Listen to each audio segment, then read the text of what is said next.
Olá, queridos irmãos e queridas irmãs, é com grande alegria que a gente começa mais um culto online da Igreja Batista Vida Nova.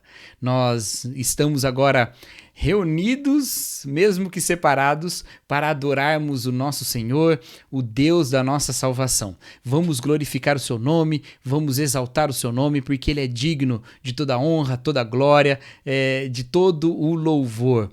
Nós estamos nesse período de separação, mas Deus continua conosco. Ele está presente. Ele está presente aí com você, ele está presente aqui comigo, ele está presente mesmo quando nós não o vemos, porque o Senhor é o nosso refúgio, o Senhor nos prometeu que estaria conosco todos os nossos dias. Vamos fazer uma oração para começarmos esse período de adoração ao nosso Deus. Senhor, nosso Deus, muito obrigado, Pai, porque o seu amor continua conosco, continua presente mesmo no meio da tribulação. E que nesse momento, Pai, o Senhor receba a nossa adoração e o nosso louvor como frutos de lábios que confessam o seu nome e de corações que amam o Senhor. E que esse tempo, ó Deus, seja um tempo de um encontro real contigo. Essa é a nossa oração em nome de Jesus Cristo. Amém.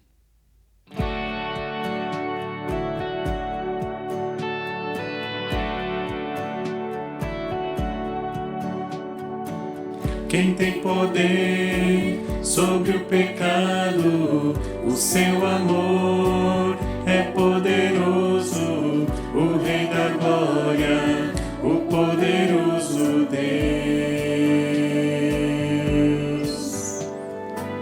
A terra treme com sua voz e nos deixa maravilhados, o Rei da Glória, o poderoso Deus.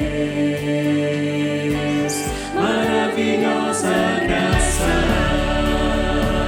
teu amor que não falha, tomou o meu lugar, levou a minha cruz, teu sangue me salvou, minha dívida pagou.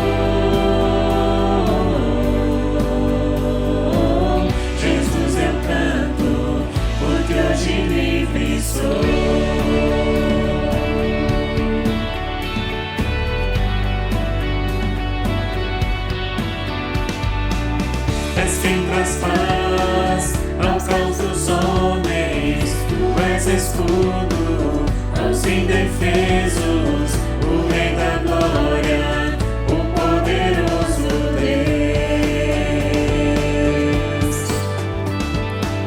Reina em justiça sobre as nações, a luz que brilha na escuridão, o Rei da Glória, o poderoso Deus.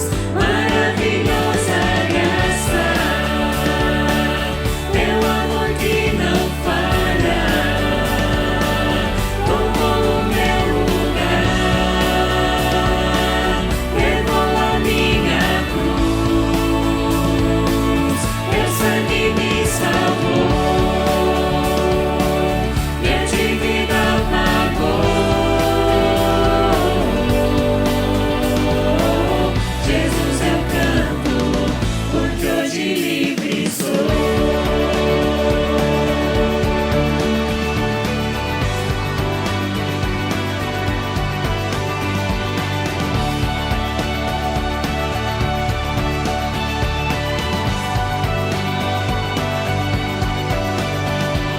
Digno é o Cordeiro de Deus, digno é o Cordeiro que a morte venceu, digno é o Cordeiro de Deus, digno é o Cordeiro que a morte venceu, digno é o Cordeiro de Deus, digno é o Cordeiro que a morte venceu, digno é o Cordeiro de Deus, digno, digno, digno.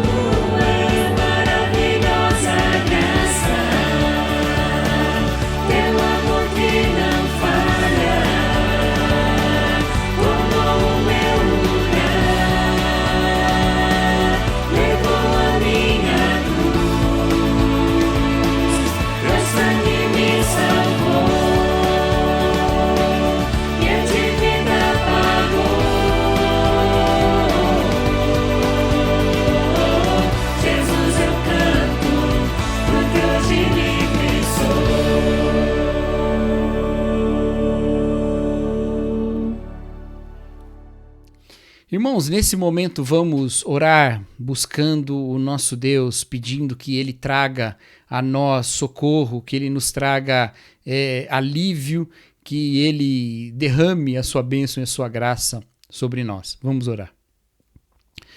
Senhor nosso Deus, muito obrigado, Pai, porque o Senhor nos ouve. Falamos contigo e o Senhor nos ouve, mesmo nós não merecendo.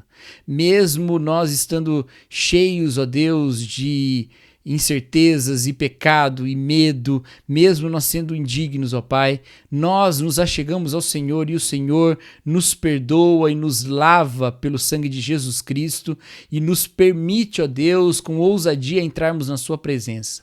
E diante do seu trono de graça, ó Deus, nós lançamos a nossa ansiedade, confiando que o Senhor tem cuidado de nós. E pelo seu cuidado, ó Deus, nós queremos clamar ao Senhor, ó Pai. Queremos pedir que o Senhor nos traga, ó Deus, alívio dos sofrimentos que estão nos assolando nesse momento. Que o Senhor traga cura, ó Deus, para os que estão doentes. Que o Senhor traga esperança para os que estão desesperançados. Que o Senhor traga um ânimo aos corações abatidos, ó Pai. Nós clamamos também, ó Deus, por toda essa circunstância pandêmica na qual nós estamos vivendo.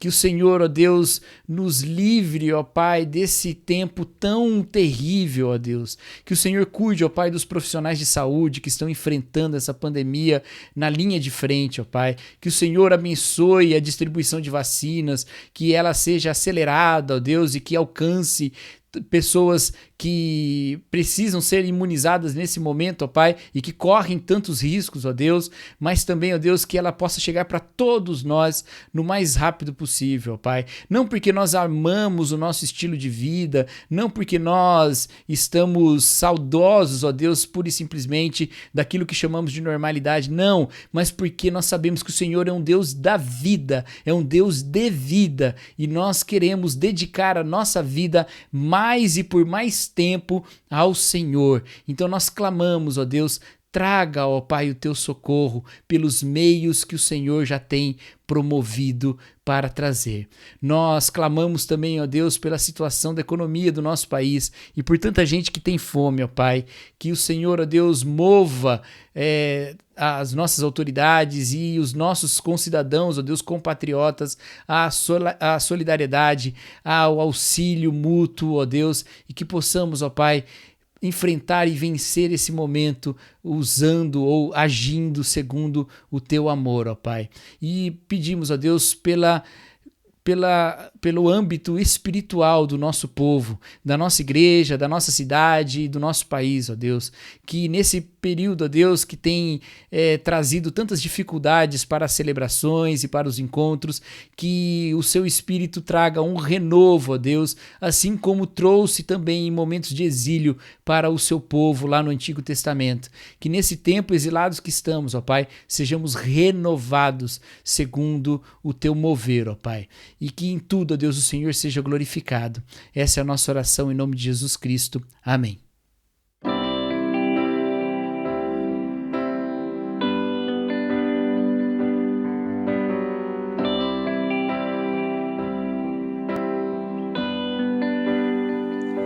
Bem mais que as moças poderíeis, que a natureza e tudo que se fez, bem mais que tudo criado por suas mãos. Deus, tu és o início, meio e fim. Bem mais que os mares, bem mais que o sol, e as maravilhas que o mundo conheceu, as riquezas, tesouros dessa terra, incomparável és pra mim. Pura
Nesses últimos domingos, nós temos refletido sobre o encontro com Deus, sobre espiritualidade, um relacionamento com Deus. Nós falamos sobre o encontro de Isaías com o Senhor, não é? Aquela teofania que ele presencia.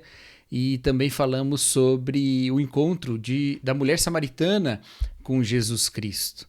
Um encontro que é um encontro que acontece lá em Samaria, à beira do poço. E hoje eu gostaria de falar sobre um encontro nosso com Jesus mesmo, um encontro nosso com Deus, sobre aquilo que nós entendemos como uma experiência espiritual e que nós podemos chamar de espiritualidade. E para isso eu quero convidar você a abrir a sua Bíblia em 1 Coríntios, no capítulo 13. 1 Coríntios, capítulo 13, nós vamos refletir sobre esse assunto a partir desse capítulo, 1 Coríntios 13. E nós vamos ler apenas, por enquanto, os versos 12 e 13 desse capítulo, tá bom? Então, 1 Coríntios 13, versículos 12 e 13, diz assim a palavra de Deus. Agora, pois, vemos apenas um reflexo, obscuro, como em espelho, mas então veremos face a face. Agora conheço em parte, então conhecerei plenamente, da mesma forma como sou plenamente conhecido. Assim, permanecem agora esses três, a fé, a esperança e o amor. O maior deles, porém, é o amor. Todos nós, de um jeito ou de outro, ansiamos por um encontro face a face com Deus. Todos nós, de um jeito ou de outro, queremos ter esse tipo de experiência. Nós podemos, talvez muitos de nós, podemos mencionar momentos da nossa vida em que nós tivemos experiências que são para além daquilo que a gente consegue plenamente explicar com a nossa racionalidade ou consegue explicar totalmente para quem não participou daquilo. Nós temos os nossos momentos em que a ação de Deus na nossa vida foi de forma peculiar, especial. Mas a gente continua tendo essa expectativa de um encontro face a face. A gente continua tendo essa vontade de ter esse encontro com o nosso Deus. Esse texto do capítulo 13 de 1 Coríntios é o famoso hino do amor que o apóstolo Paulo escreve falando com essa igreja lá de Corinto. Ele manda para essa igreja uma carta porque essa igreja era uma igreja que estava muito dividida. Ela tinha grupos que seguiam líderes diferentes. Alguns diziam que queriam seguir Paulo, outros diziam que queriam seguir Apolo, outros queriam seguir Pedro, e alguns ainda diziam, não, eu sigo Cristo, né? E o apóstolo Paulo diz que isso era carnalidade, isso era uma demonstração de que eles eram carnais. Por quê? Porque o evangelho que todos esses líderes pregavam era um só e Cristo não estava dividido. Quando eles escolhiam um desses líderes, eles não estavam escolhendo ou eles não estavam se aproximando do evangelho de Cristo. Eles estavam escolhendo com base em características humanas, mundanas e carnais. Eu gosto mais daquele, eu acho que a maneira que ele explica é melhor daquela lá, eu acho que as figuras que o outro usa é melhor, a simplicidade desse é melhor. São coisas que tinham a ver com os líderes em si e não com o evangelho e a fidelidade do evangelho, porque o próprio apóstolo Paulo está dizendo, nós pregamos a mesma coisa, nós pregamos o mesmo evangelho, vocês precisam da palavra da cruz, vocês precisam da palavra da cruz. E aí ele vai dizer no capítulo 2 que o Espírito de Deus sonda as coisas mais profundas, até as profundezas de Deus. E esse Espírito é aquele que nos revelou o que o profeta Isaías tinha dito, que nem olhos viram, nem ouvidos ouviram, nem jamais passou por coração humano o que Deus preparou para aqueles que o amam. E o apóstolo Paulo diz, mas Deus nos revelou pelo seu Espírito, porque o Espírito de Deus sonda até as profundezas de Deus. Deus. É esse o nível de conhecimento de Deus que a gente tem no Espírito. Tanto que ele vai terminar dizendo: nós temos a mente de Cristo. O conhecimento de Deus é tão profundo pelo Espírito que ele forma em nós a mente de Cristo mesmo. Paulo vai muito fundo nessa explicação, dizendo: vocês deveriam estar mergulhando na palavra da cruz. Vocês deveriam estar tomando o que é revelação divina para a sua vida e assim crescendo nesse conhecimento. Essas divisões e essa carnalidade se demonstravam de muitas maneiras na igreja de Corinto. Eles tinham essas divisões, como eu já falei, eles tinham problemas morais muito sérios dentro da igreja, gente, por exemplo, que um homem que se deitava com a mulher do seu próprio pai. Eles tinham problemas nas celebrações, divisões, um tomava ceia antes do outro e tal. Eles tinham brigas por causa de questões financeiras, eles tinham brigas por causa de o que se pode comer e o que não pode comer. Eles tinham todos esses problemas dentro da igreja, e eles tinham brigas até doutrinárias. Alguns falavam que não tinha ressurreição, outros falavam que tinham. Era tudo muito problemático nessa igreja. Mas quando o apóstolo Paulo vai falar do amor aqui no capítulo 13, ele está dizendo dentro de um contexto inteiro, que é um contexto sobre espiritualidade, que é um contexto sobre manifestações espirituais. Ele diz lá no versículo 1 do capítulo 12, irmãos, quanto aos dons espirituais, e é muito interessante que a forma como é escrita isso em grego é simplesmente assim: irmãos, quanto aos espirituais, e ele vai falar sobre os dons. Então, uma das maneiras de entender o versículo é que ele não estava falando só sobre os dons, mas ele estava falando sobre as pessoas que se diziam espirituais. E aí ele vai falar: olha, vocês estão divididos por causa de dons específicos que cada um tem, quando vocês deveriam estar unidos como um corpo. E cada um tem um dom, e cada um vai exercer, assim como o corpo todo, cada parte tem a sua função. E ele vai falar isso entre os capítulos 12 e o capítulo 14. Mas no final do capítulo 12, ele diz uma coisa, lá no versículo 31 do capítulo 12, na segunda parte do versículo, no finalzinho, e que é a abertura desse capítulo 13. Ele diz: passo agora a mostrar-lhes um caminho ainda mais excelente, um caminho superior. Vocês estão brigando sobre dons, qual dom que é mais importante, qual dom que eu tenho, qual dom que eu quero ter, quem é que tem o direito de ter tal dom, coisas desse tipo. Mas o apóstolo Paulo fala: não, tem um caminho ainda superior em ser espiritual. Querem ser espirituais? Existe um caminho superior a esse.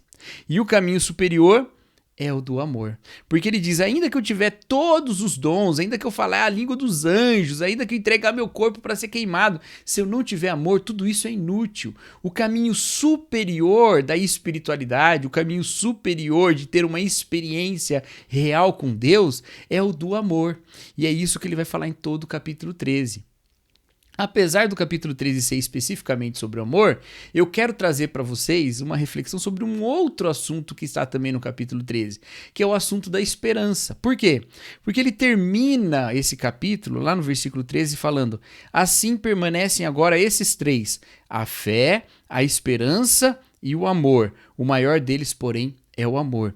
Ele termina com essas três virtudes, fé, esperança e amor, que na teologia a gente chama de as três virtudes teologais: fé, esperança e amor. Essa tríade aparece na Bíblia em vários momentos com vários autores diferentes. Não é só Paulo que fala dela, ou os outros autores do Novo Testamento também falam. Mas Paulo especificamente deixa muito claro aqui, nesse texto, e lá em 1 Tessalonicenses, onde ele vai falar que aquela igreja era uma igreja que tinha fé, amor e esperança. E lá ele deixa a esperança no final. Mas aqui ele está dizendo que essas três virtudes, elas são esse eixo da espiritualidade e do encontro com Deus. Por quê? Porque um pouquinho antes, veja, ele fala no versículo 12, agora, então tem um tempo chamado agora. Agora nós vemos um reflexo obscuro, como um espelho. A gente olha para o espelho e vê um reflexo. A gente está muito acostumado no nosso tempo a ter espelhos muito limpinhos, né? Que mostram com muita precisão o que está sendo enxergado. Mas o espelho na época não era tão perfeito assim. Ele obscurecia a imagem. Ela não era perfeita, ela não era plena. Ele diz: agora, porém, nós vemos como um reflexo obscuro, como um espelho, mas um dia veremos face a face. Então agora é um momento de ver Deus, sim, é o momento de ter um encontro com Deus, sim, mas ainda não é um encontro pleno, não é um encontro face a face, é um encontro mediado, é um encontro como que por um espelho. Veja, ele diz isso no versículo 12, agora. No versículo 13, ele diz de novo agora, ele fala: assim permanecem agora estes três. As palavras em grego não são as mesmas, mas elas são sinônimos. Assim permanece agora esses três. Ou seja, o agora em que nós vemos Deus por um espelho é o momento em que nós nos relacionamos com Deus através da fé, esperança e amor. Fé em Deus, fé na sua mensagem, fé na sua palavra, confiando e colocando a mensagem em nossa vida, esperança nesse encontro, movidos, abastecidos de esperança para continuarmos caminhando com fé e com fidelidade.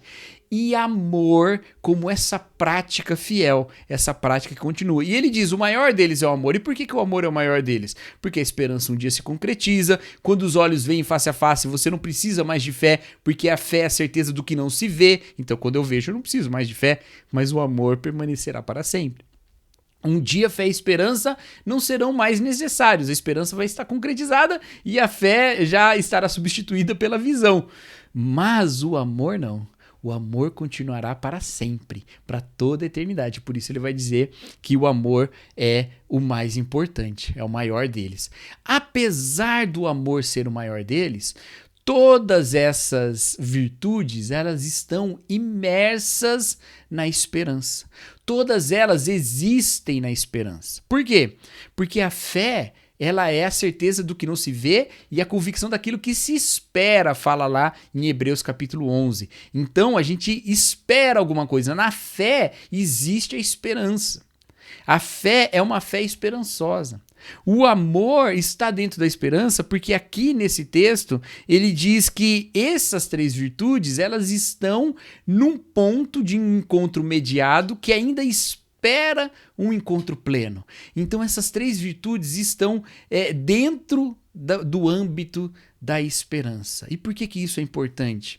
Porque às vezes nós achamos que esperança é uma postura positiva diante da vida. É um otimismo. É olhar para a vida e falar: o que é melhor ainda vai acontecer.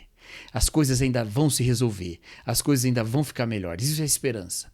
Esperança é algo que é quase que uma ausência. Como assim? A esperança, ela só espera uma realidade futura. Então ela é, na verdade, um testemunho de que está ausente essa realidade agora. Eu tenho esperança de que eu vou ficar rico. Vamos pegar uma coisa assim bem carnal, né? Eu tenho esperança de que eu vou ficar rico. Então isso evidencia que eu não sou rico agora, não é? Então ela é quase que um testemunho de uma ausência. Ela não tem uma presença real para nós. Esperança parece isso.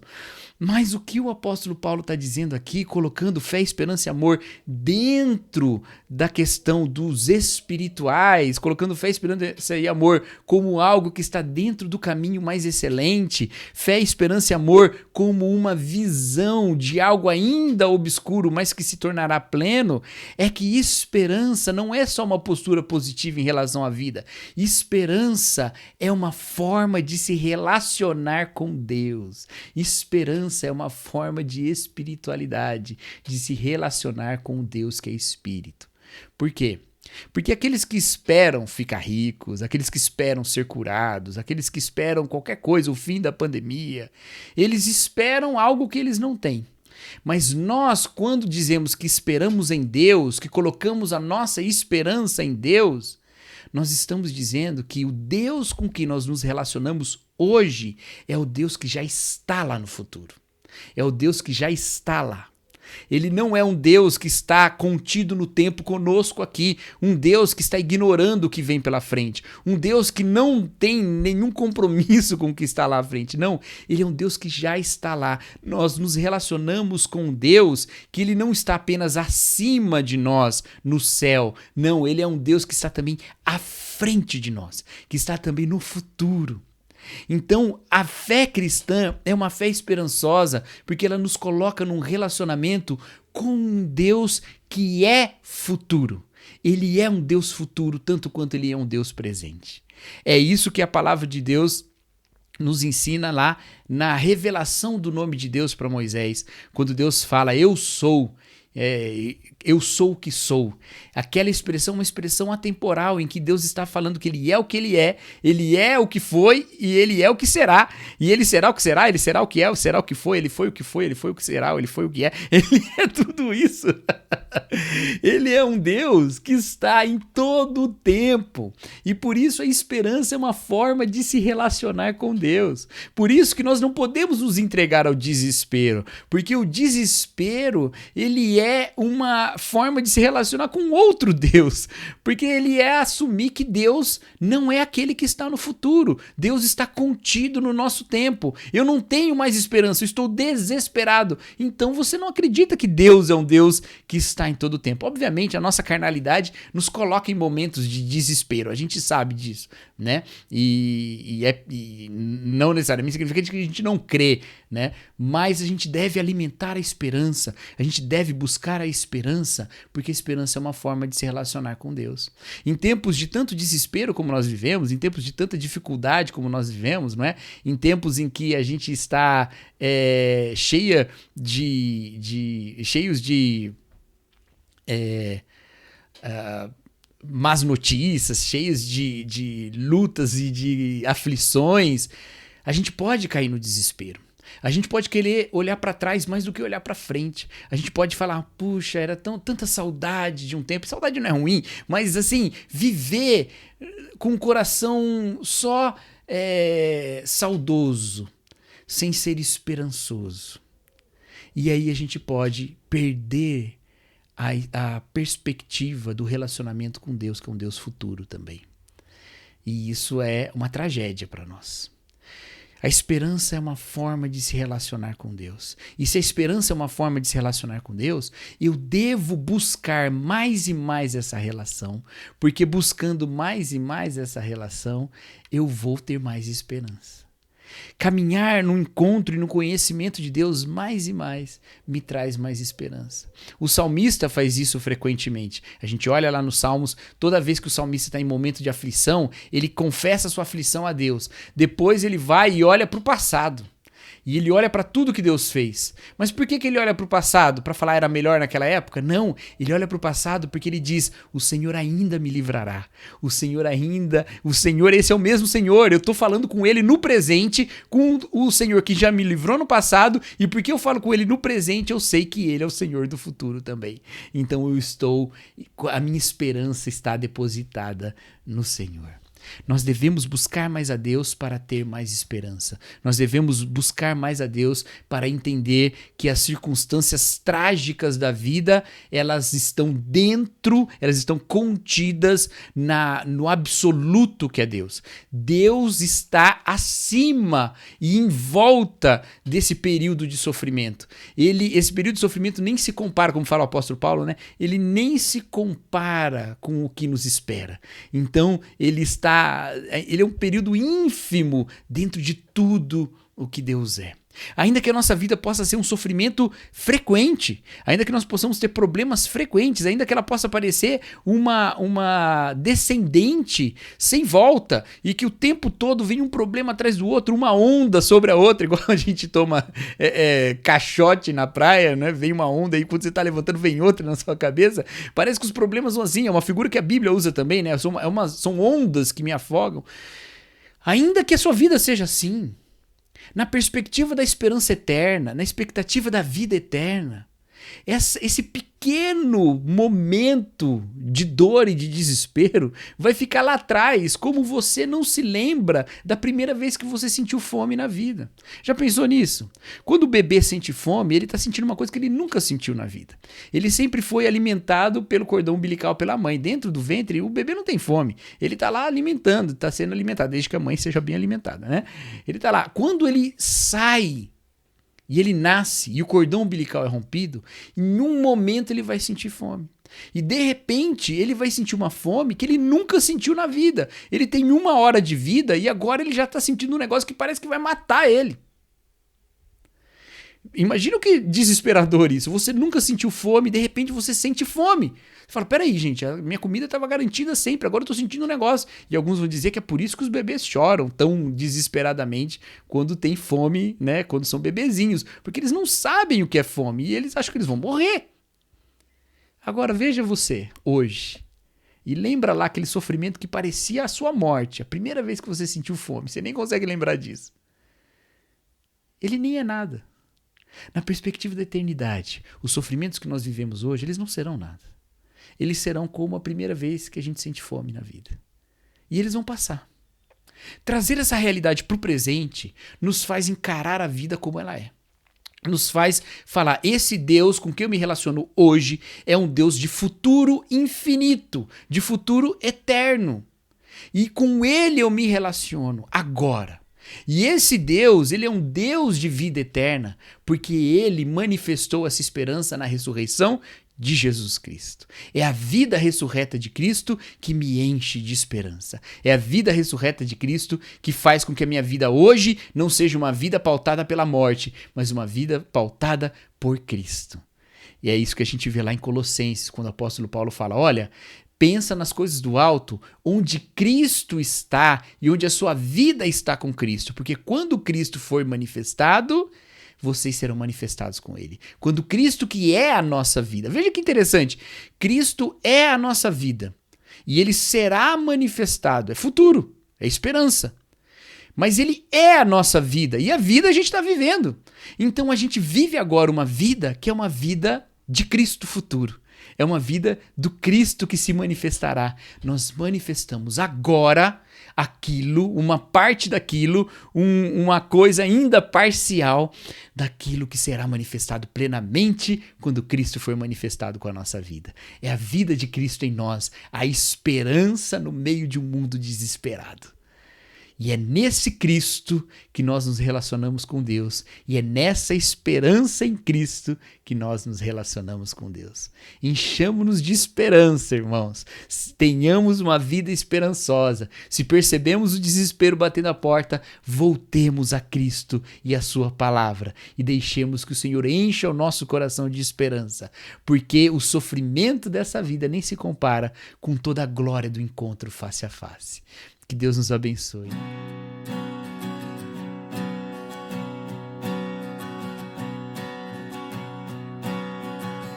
Ainda que eu ande pelo vale da sombra da morte, o teu amor lança fora o medo. Ainda que eu encontre bem no meio das tempestades da vida, não voltarei, pois perto está.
Estamos chegando ao fim de mais um culto online. Que o Senhor possa te abençoar e encher a sua casa e a sua vida de esperança. Vamos falar com o nosso Deus, Deus presente, que é também Deus futuro. Oremos. Senhor, nosso Deus, obrigado, ó Pai, pela certeza de que o Senhor está sempre conosco. E da mesma maneira em que está conosco com a sua vida, continua nos aguardando em vida, com Cristo vivo e ressurreto, com a nossa vida guardada em Cristo, também no tempo que nos aguarda. E que a esperança do Senhor, ó Deus, esteja mais e mais presente entre nós. E que a graça do nosso Senhor Jesus Cristo, que é a nossa vida, o amor de Deus, o Pai, a comunhão, a consolação e a esperança do Espírito estejam com todos os nossos irmãos, os que estão aqui e os que estão espalhados pela face da terra, hoje e para todo o sempre. Amém.